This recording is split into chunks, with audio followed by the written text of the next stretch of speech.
بلتستان کی تاریخی وادی پرکوتا، جو آج کل مہدی آباد کے نام سے موسوم ہے، قدیم زمانے سے اس خطے کی تہذیب و ثقافت کی امین رہی ہے۔ پرکوتا میں واقع تاریخی اہمیت کا حامل محلہ جو کھر کہلاتا ہے، زمانے قدیم سے تبت بزرگ یعنی موجودہ لداخ اور تبت خرد یعنی بلتستان کے درمیان ایک اہم تہذیبی و ثقافتی سنگم رہا ہے۔ یہ تنگ گلیاں، پرانی عمارتیں اور دیگر تاریخی آثار نہ صرف بلتستان کے مختلف تہذیبی ادوار اور فن تعمیر کی عکاسی کرتے ہیں، بلکہ یہاں کی قدیم رسوم اور سماجی روایات کی نشاندہی بھی کرتے ہیں۔ دریائے سندھ کے کنارے چٹان پر واقع گھر زمانہ قدیم میں مکمل گاؤں کی حیثیت رکھتا تھا۔ یہ چٹان کھانپیو سے موسوم تھا۔ بلتی زبان میں کھنگ گھر اور پیو چٹان کو کہتے ہیں۔ گویا کھانپیو سے مراد گھروں سے آباد چٹان ہے۔ زمانہ قدیم میں اس گاؤں کی پوری آبادی اسی چٹان پر واقع تھی۔ یہ گاؤں لداخ اور بلتستان کی شاہراہ اور دونوں سلطنتوں کی عین سرحد پر واقع ہونے کے باعث تجارتی مرکز ہونے کے ساتھ ساتھ تبت کے قدیم مذاہب اور مختلف حکمرانوں کا گہوارہ بھی رہا ہے۔ تبت کے قدیم ترین مذہب بون مت کے دور میں یہ گاؤں خلنگیل کہلاتا تھا۔ اس وقت یہاں پر ایک عظیم الشان محل موجود تھا، جس کی کھڑکیاں اور عمارت کے کچھ مخصوص حصے کرسٹلز یعنی شل سے بنے ہوئے تھے۔ یہی وجہ ہے کہ یہ محل کھرشل یعنی شیش محل کے نام سے موسوم رہا۔ تاریخ کشمیر میں اسے کاشیل بھی لکھا گیا ہے۔ کہا جاتا ہے کہ شل سے بنے ہوئے اس محل پر جب دھوپ پڑتی تھی تو اس سے ارد گرد کا ماحول بھی روشن ہو جاتا تھا۔ اسی نسبت سے اس گاؤں کا نام پرکوتا سے پہلے خلنگیل تھا، یعنی چمک دمک والا علاقہ۔ زمانہ قبل از مسیح بلتستان سمیت پورے تبت میں دیومالائی کردار کیسر کی حکمرانی تھی۔ اس دور میں یہاں کے لوگ تبتی الاصل مذہب بونچھوس کے پیروکار تھے۔ کیسر کا آبائی وطن لنگیل کے نام سے بھی مشہور ہے۔ لوک داستانوں اور بعض روایات میں لنگیل کو خلنگیل سے بھی تعبیر کیا گیا ہے۔ بلتستان میں بون مت مذہب کے بعد بدھ مت کو عروج حاصل ہوا۔ یہ گاؤں ایک دور میں بدھ مت کا بھی اہم مرکز رہا، جس کے بہت سے آثار اب بھی یہاں موجود ہیں۔ بدھ مت دور میں پہلے کرتخشا، پھر اس کے بعد پرکوتا میں انٹھوک خاندان کی حکومت قائم ہوئی، مگر اشاعت اسلام کے بعد لداخ کے نمگل راجگان نے ان علاقوں پر حملہ کر کے یہاں سے انٹھوک خاندان کی حکومت ختم کر دی۔ یوں پرکوتا تک کے علاقے سلطنت لداخ میں شامل ہو گئے۔ لداخ کے راجگان نے امور حکومت چلانے کے لیے کرتخشا اور پرکوتا میں اپنے کھرپن مقرر کیے۔ لداخ کے نمگل راجگان کی حکومت کرتخشا اور پرکوتا میں ایک عرصے تک قائم رہی۔ بعد میں جب راجہ غازی میر مقپون بلتستان کا حاکم بنا تو اس وقت لداخ پر سیوانگ نمگل کی حکومت تھی۔ اس دوران کرتخشا اور پرکوتا میں موجود لداخ کے کھرپنوں نے بلتستان کی سرحد پر تجاوزات کی کوشش کی تو اسکردو کے راجہ غازی میر نے اپنے بڑے بیٹے یعنی ولی عہد علی شیر خان، جو بعد میں انچن کے نام سے مقبول ہوئے، ان کو کرتخشا اور پرکوتا پر فوج کشی کا حکم دیا۔ حکم کی تعمیل کرتے ہوئے انچن نے یہاں موجود لداخیوں پر حملہ کیا اور ان علاقوں کو فتح کر کے ریاست بلتستان میں ضم کر دیا۔ اسکردو کے راجاؤں نے یہاں خود حکومت کرنے کی بجائے سابق حکمران خاندان انٹھوک کے سربراہ حیدر کو ان علاقوں کا والی مقرر کیا۔ پھر حیدر خان کے انتقال کے بعد ان کا بیٹا مرزا خان کرتخشا اور یہاں کا حاکم بنا۔ راجہ غازی میر کے انتقال کے بعد ان کا بیٹا علی شیر خان انچن اسکردو کا راجہ بنا۔ علی شیر خان انچن کے دور میں سلطنت بلتستان میں کئی اہم قلعے تعمیر ہوئے، جن میں سے ایک یہی قلعہ تھا۔ اس گاؤں کی پوری آبادی اونچی چٹان پر ہونے کے باعث یہ پہلے سے ہی قلعہ نما تھا، لیکن علی شیر خان انچن نے یہاں کی دفاعی اور جغرافیائی اہمیت کے پیش نظر باقاعدہ منصوبہ بندی کے تحت اس قلعے کی تعمیر نو شروع کی۔ سطح زمین سے بلند ہونے کی وجہ سے اس جگہ پر فصیلوں کی ضرورت تو نہیں تھی، مگر بعض مقامات پر درجہ بدرجہ مضبوط فصیلیں بھی تعمیر کی گئیں اور ہر لحاظ سے اسے ناقابل تسخیر قلعہ بنایا۔ علی شیر خان انچن کے دور میں تعمیر ہونے والے چند عظیم الشان قلعوں میں سے ایک یہی قلعہ تھا۔ یہ قلعہ خود علی شیر خان انچن کی نگرانی میں تعمیر ہوا، جس سے متعلق نہ صرف مقامی بزرگان بہت سے واقعات نقل کرتے ہیں، بلکہ لوک گیتوں اور تاریخی کتب میں بھی اس حوالے سے بہت سے معلومات ملتے ہیں۔ یہ قلعہ طرز تعمیر میں موجودہ خنزہ میں واقع التت کے بالکل مشابہ تھا۔ اس قلعے کی سب سے اونچی جگہ پر راجا کا محل تعمیر کیا گیا تھا۔ یہ محل اس جگہ تعمیر کیا گیا جہاں قدیم زمانے میں کھرشل کے نام سے ایک محل تعمیر تھا۔ راجاؤں کے دور میں تعمیر ہونے والے اس محل سے متعلق پرکتا کے آخری راجا غلام شاہ کے پڑ پوتے راجا مہدی علی خان کا کہنا ہے،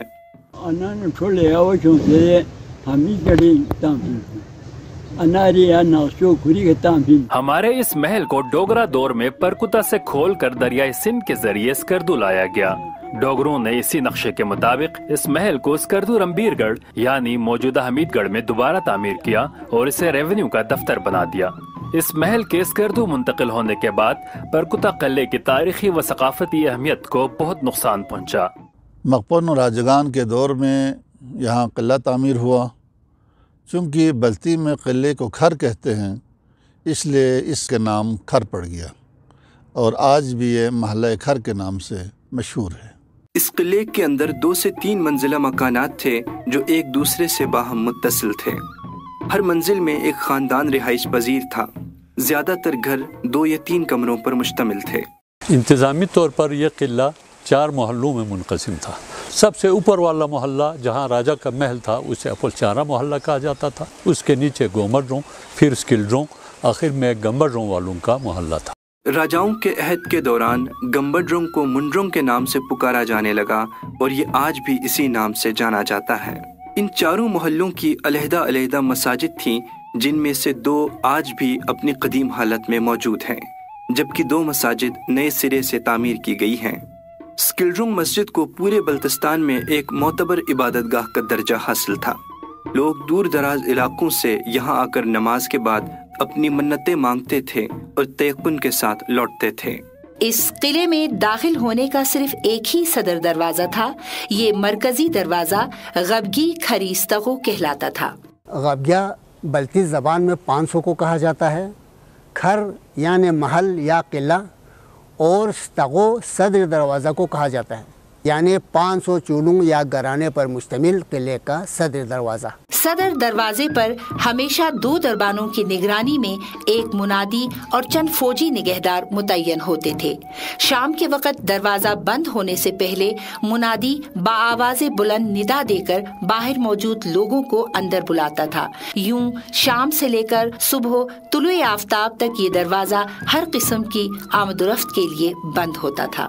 اس صدر دروازے یعنی غبگی کھریستغو پر ایک مشہور لوک گیت بھی ہے۔ دراصل یہ لوک گیت ایک سائل کی فریاد ہے۔ قلعے کی تعمیر کے دوران وہ فریادی اسی دروازے پر بیٹھ کر ترنم سے کچھ اشعار پڑھا کرتا تھا، جن میں یہاں کی تاریخ اور قلعے کی تعمیر سے متعلق اہم معلومات موجود ہیں۔ صدر دروازے کے علاوہ سالم یعنی 2 خفیہ راستے بھی موجود تھے، ایک مشرق میں دریائے سندھ کی جانب اور دوسرا مغرب کی جانب۔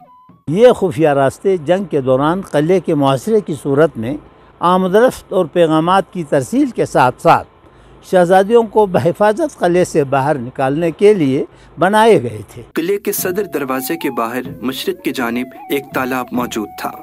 یہ تالاب ہمیشہ پانی سے بھرا ہوا ہوتا تھا، جس کے کنارے پر ہمیشہ مٹی کے مٹکے ہوتے تھے۔ میں اس نچلی جگہ پر بیٹھا ہوا ہوں جہاں کسی زمانے میں تالاب موجود تھا۔ اسے نسمل کہا جاتا تھا۔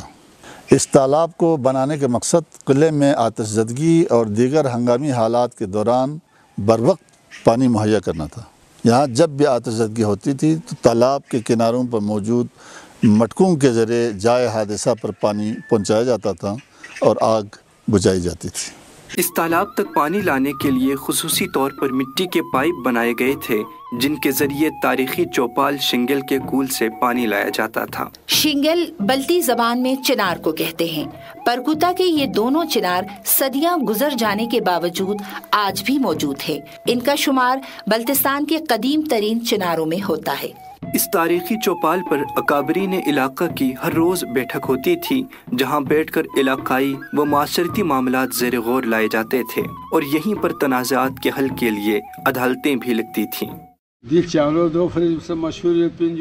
چوپال اس حوالے سے بھی بہت مشہور تھا کہ راجاؤں کے دور میں جب یہاں پولو کھیلے جاتے تھے تو پولو گراؤنڈ جاتے وقت راجا اپنے وزیروں کے ہمراہ اوپر محل سے یہاں آتے تھے۔ مقامی موسیقار منڈ اور اہل علاقہ یہاں پہنچنے پر ان کا والہانہ استقبال کرتے تھے۔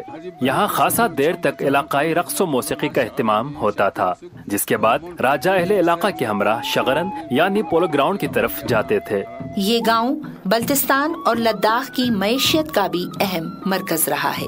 پورے علاقے کی معیشت یہاں موجود کارخانوں پر منحصر تھا۔ یہی وجہ ہے جب یہ گاؤں لداخ کے قبضے میں چلا گیا تو ان کی معیشت بہتر ہوئی، اور بلتستان میں شامل ہوا تو یہاں کی معیشت بہتر ہوئی۔ یہاں اسلحہ بنانے والا سب سے بڑا کارخانہ موجود تھا۔ ابتدائی زمانے میں بننے والا یہ کارخانہ جنگ آزادی کے دوران ڈوگروں نے تباہ کر دیا۔ اس کے علاوہ یہاں پائپ بنانے والا سب سے بڑا کارخانہ بھی موجود تھا۔ بلتستان اور لداخ کے قلعوں اور محلوں تک پانی پہنچانے کے لیے یہاں کے پائپ استعمال ہوئے۔ اس کے علاوہ یہاں برتن بنانے کے، سونار کے اور لکڑی تراشنے کے کارخانے بھی موجود تھے۔ قلعے کے صدر دروازے کے باہر مغرب کی جانب ایک عظیم الشان خانقاہ موجود تھی، جس کے چھت اور کھڑکیوں پر قدیم طرز کے خوبصورت نقوش کندہ تھے۔ یہ خانقاہ اسلامی مبلغین کی آمد کے بعد یہاں تعمیر ہوئی۔ آبادی بڑھنے کی وجہ سے 2009 میں اس خانقاہ کو نئے سرے سے تعمیر کر کے جامع مسجد کی شکل دے دی گئی ہے۔ علی شیر خان انچن نے اپنی حیات میں ہی اپنے ایک بیٹے عبدال خان کو پرکوتا کا راجہ مقرر کیا، جبکہ کرتخشا میں بدستور انٹھوک خاندان کے مرزا خان کی حکومت قائم رکھی۔ یوں عبدال خان طویل عرصے تک امور حکومت کے سلسلے میں پرکوتا میں قیام پذیر رہا۔ علی شیر خان انچن کے انتقال کے بعد ان کے بڑے فرزند احمد خان سکردو کے راجہ بنے، مگر 2 سال بعد جب احمد خان کا انتقال ہوا تو ان کے بھائی آدم خان اور عبدال خان کے درمیان تخت نشینی کا تنازع پیدا ہوا۔ چونکہ پرکوتا کا راجہ عبدال خان زوراور تھا، لہٰذا وہ طاقت کے بلبوتے پر سکردو کے تخت پر براجمان ہوا، اور آدم خان اپنی جان بچا کر براستہ کشمیر دہلی کی طرف روانہ ہو گئے۔ جب عبدال خان سکردو کا راجہ بنا تو اس نے کرتخشا کے حاکم مرزا خان انٹھوک کو پرکوتا کی بھی حکومت سونپ دی۔ اس سے نہ صرف مرزا خان کی حکومت مزید مستحکم ہوئی بلکہ وہ ان دونوں علاقوں کا حکمران بھی بن گیا۔ عبدال خان کے بھائی آدم خان نے دہلی میں عظیم مغل شہنشاہ شاہ جہان کے ہاں پناہ لے رکھی تھی۔ کئی برس بعد مغل فوج اور کشمیر کے گورنر کے ہمراہ بلتستان آ کر عبدال خان کو حکومت سے معزول کر دیا اور اس سے گرفتار کروا دیا۔ بعد ازاں آدم خان نے پرکوتا اور کرتخشا کے حاکم مرزا خان انٹھوک کو سکردو میں اپنا نائب مقرر کیا اور خود کشمیر واپس چلا گیا۔ اس طرح مسلسل 10 سالوں تک مرزا خان سکردو، پرکوتا اور کرتخشا کا راجہ بنا رہا، جبکہ امور سلطنت آدم خان کے حکم پر ہی چلتا رہا۔ بعد میں مرزا خان انٹھوک نے سکردو میں اپنا تسلط مکمل طور پر قائم کرنا چاہا اور بغاوت شروع کی، تو آدم خان نے ہندوستان سے لشکر شاہی کے ساتھ سکردو کا رخ کیا۔ یہ خبر سنتے ہی مرزا خان سکردو سے بھاگ کر کرتخشا چلا گیا۔ یوں آدم خان نے سکردو کا تخت سنبھال لیا۔ اس کے بعد اس نے اپنے بھتیجے اور داماد مراد خان کو اپنا نائب مقرر کر کے واپس ہندوستان چلا گیا۔ شاہ مراد خان جب سکردو کے راجہ مقرر ہوئے تو مرزا خان نے کرتخشا اور پرکوتا واپس آ کر اپنی حکومت سنبھالی اور وہ شاہ مراد خان کے خلاف سازشیں کرنے لگا۔ جب اس بات کی خبر شاہ مراد کو ہوئی تو انہوں نے آدم خان کی اجازت سے کرتخشا اور پرکوتا پر حملہ کر دیا اور یہاں سے مرزا خان انٹھوک کی حکومت ختم کر دی۔ مرزا خان کا بیٹا علی خان ان دنوں قلعہ پرکوتا میں موجود تھا، ان کو گرفتار کر لیا گیا اور بعد میں خود مرزا خان انٹھوک بھی گرفتار ہو گیا۔ شاہ مراد کی کرتخشا اور پرکوتا پر حکومت قائم ہوتے ہی انہوں نے اپنے چھوٹے بھائی شیر شاہ ثانی کو کرتخشا اور پرکوتا کا حاکم مقرر کیا۔ یوں وہ طویل عرصے تک یہاں کے راجہ رہے۔ راجہ شاہ مراد خان کی وفات کے بعد پرکوتا کا راجہ شیر شاہ ثانی شاہ مراد کے بیٹے یعنی ولی عہد محمد رفیع خان کی حکومت قائم ہونے سے پہلے خود سکردو کے تخت پر براجمان ہوا اور اپنے بیٹے عزیز خان کو کرتخشا اور پرکوتا کا حاکم بنا دیا۔ راجہ عزیز خان کے بعد ان کا بیٹا سعادت علی خان یہاں کا راجہ بنا۔ سعادت علی خان کے دور میں لداخ کے کلون لاما چوپا نے کرتخشا اور پرکوتا پہ حملہ کیا۔ جس کے نتیجے میں سعادت علی خان خود اور اس کے چند بڑے بیٹے قتل ہو گئے۔ اس حملے کے دوران اسکردو کے حکمران کو اپنے اندرونی تنازعات سے فراغت نہیں ملی، جس کے باعث ایک بار پھر کرتخشا اور پرکوتا سلطنت لداخ میں شامل ہو گئے۔ بعد میں راجہ سعادت علی خان کا بیٹا اعظم خان غازی جب جوان ہوا تو انہوں نے ایک لشکر تیار کر کے لداخیوں سے اپنے باپ اور بھائیوں کے خون کا بدلہ لیا اور یہاں سے ان کی حکومت بھی ختم کر دی۔ یوں اعظم خان غازی کرتخشا کے نئے راجہ بنے اور انہوں نے اپنے بھائی نواب شاہ کو پرکوتا کا راجہ مقرر کیا۔ اعظم خان کے انتقال کے بعد ان کے بڑے فرزند عبد الرحیم خان کرتخشا اور پرکوتا کے حکمران بنے۔